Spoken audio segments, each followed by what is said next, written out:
कानून मंत्री का इस्तीफा झांकी है और पूरी सरकार का इस्तीफा बाकी है। मटेरियल जब ये बोले हैं तब तक इनकी हालत 2013 में ये पीएम मटेरियल कहलाते थे अपने को, क्योंकि इनका कोई पार्टी का जनाधार नहीं रह गया, पार्टी के अंदर किसी प्रकार का कोई अस्तित्व तो नहीं है। अभी दम भर रहे थे, अभी कल ही रात में मैंने देखा उनके तरफ से ये बयान आ गया कि अब वो प्रधानमंत्री के दौड़ में नहीं है।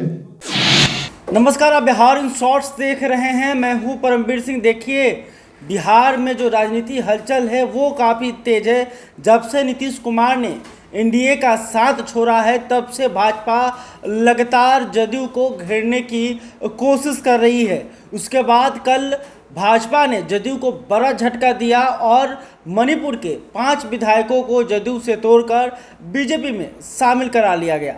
इसके बाद नीतीश कुमार ने कहा कि धन बल का प्रयोग किया जा रहा है और जदयू पार्टी को भाजपा निशाना बना रही है। ये कैसी राजनीति है, इस बात को लेकर अब केंद्रीय राज्य मंत्री और भाजपा के सांसद अश्विनी चौबे ने नीतीश कुमार पर पलटवार किया है। उन्होंने कहा कि भाजपा तोड़ने की राजनीति नहीं बल्कि जोड़ने की राजनीति करती है। तो देखिए अश्विनी कुमार चौबे क्या कुछ कह रहे हैं। जो 5 विधायक बीजेपी में शामिल हुए हैं, जेडीयू कह रही है कि आप लोग धन बल का प्रयोग कर रहे हैं, डरा धमका कर शामिल करा रहे हैं। मुझे लगता है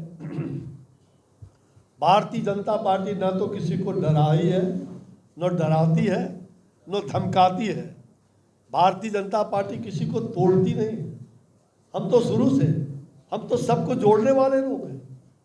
नरेंद्र भाई मोदी जी का सबका साथ, सबका विकास, सबका विश्वास और सबका प्रयास, ये धमकाने का काम ये कांग्रेस कल्चर का है। ये ऐसे दकियानूसी भ्रष्टाचारी जो इस प्रकार के लोग जो सरकार बिहार में और देश में कुछ जगह जो ऐसे लोग हैं, ये वही लोग, उनका ही ये काम है। और इसलिए आज चूंकि उनके पास कोई नैतिक चरित्र नहीं है, कोई नैतिक बल नहीं है, वो अपने मुंह से अपने ओंगे गिरे मुँह हैं। और इसलिए ये कहना कि भारतीय जनता पार्टी 6 में से 5 विधायक जो उनके वहाँ गए तो 5 विधायक सोच समझ करके उन्होंने निर्णय लिया है, क्योंकि इनका कोई पार्टी का जनाधार नहीं रह गया, पार्टी के अंदर किसी प्रकार का कोई अस्तित्व तो नहीं है। अस्तित्व विहीन पार्टी और बिना हड्डी बिना रीढ़ की पार्टी ये जनता दल और नीतीश कुमार की पार्टी है। नीतीश कुमार का कहना है कि आपने जो विधायक तोड़े हैं उसको लेकर विपक्ष पूरी तरह एकजुट होगा और 2024 में जनता सबक सिखाएगी। अरे मैं तो चाहता हूँ, मैंने जो तोड़ा है मैंने पहले कहा, नीतीश कुमार जी उनको सद्बुद्धि दे कि विपक्ष एक साथ हो जाए नीतीश कुमार जी के नेतृत्व में।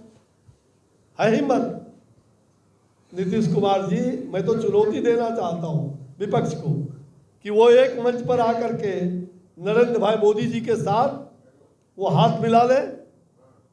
आज पूरी दुनिया जो भारत विश्व की ओर, दुनिया की ओर देखता था, आज 21वीं शताब्दी का भारत स्वामी विवेकानंद के शब्दों में 1884 में जो उन्होंने धर्म संसद में कहा था शिकागो में कि 21वीं शताब्दी भारत का होगा, भारत का हो रहा है। नरेंद्र मोदी आज पूरे विश्व के स्तर पर एक लोकप्रिय नेता के रूप में सबसे ज़्यादा लोकप्रियता हासिल किया है भारत के इस गोद में। और इसलिए भारत माता की गोद को हम ऐसे लोगों के हाथों नहीं लगने देंगे। ये भारतीय जनता पार्टी और भारत की जनता ने संकल्प लिया है, जनता का आशीर्वाद हमारे साथ है और एनडीए भारतीय जनता पार्टी के नेतृत्व में केंद्र में हमारी सरकार बनेगी, इसमें कहीं दो मत नहीं। 2/3 बहुमत की सरकार, उससे भी अधिक की सरकार हमारी बनेगी। इसलिए ये टाई फिश हो जाएंगे। ये जितने लोग देख रहे हैं, रामो बामो सामो दामो, 7 बहिन चंपा जागो रे जागो, ये 7 बहिन चंपा जग जाए तो भी कुछ बिगाड़ नहीं पाएंगे, क्योंकि इन्होंने जनता का बिगाड़ा है, इन्होंने जनता को धोखा दिया है। कांग्रेस और तमाम ऐसे भ्रष्टाचारी दल, ऐसे लोग एकजुट हुए हैं, हो तो जाए पहले, उनके अंदर तो अपने नेता, आपने देखा कि अभी आए थे उठ बैठ, एक मुख्यमंत्री जी आए थे ना यहाँ दक्षिण से अभी 2 दिन पहले, आपने देखा वो नौटंकी कैसा था।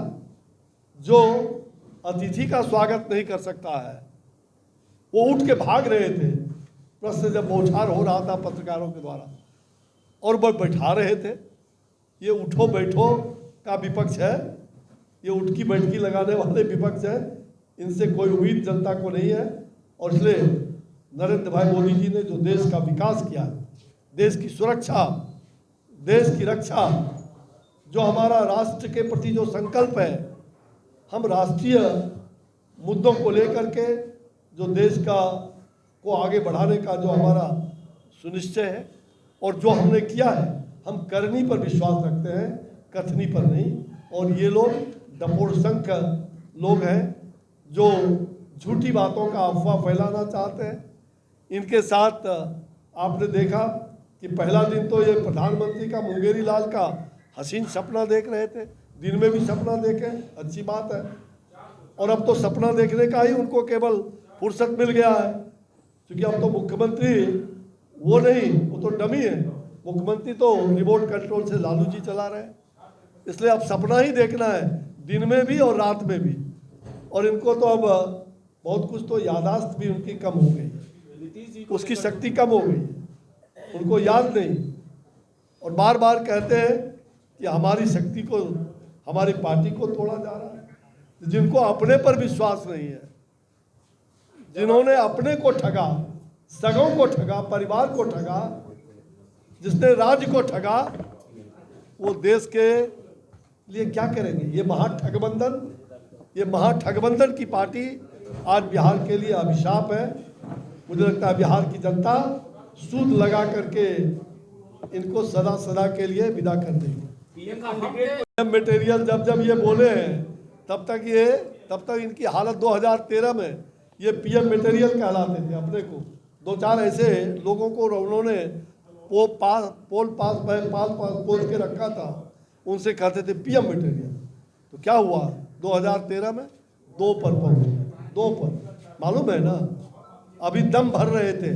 अभी कल ही रात में मैंने देखा उनके तरफ से ये बयान आ गया कि अब वो प्रधानमंत्री के दौड़ में नहीं है। समझ गए, वो हताश है, निराश है, और आगे आने वाले दिनों में, अभी तो एक के दांत छड़ा है, सब दांत छड़ जाएगा, चिंता मत करिए।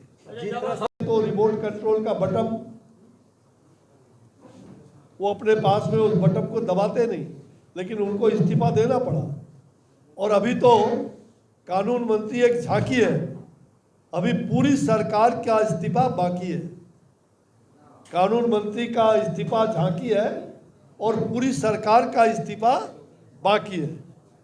और इसलिए ये झांकी की सरकार है, ये पूरी तरह से डमी मुख्यमंत्री के रूप में बिहार को मिल गया।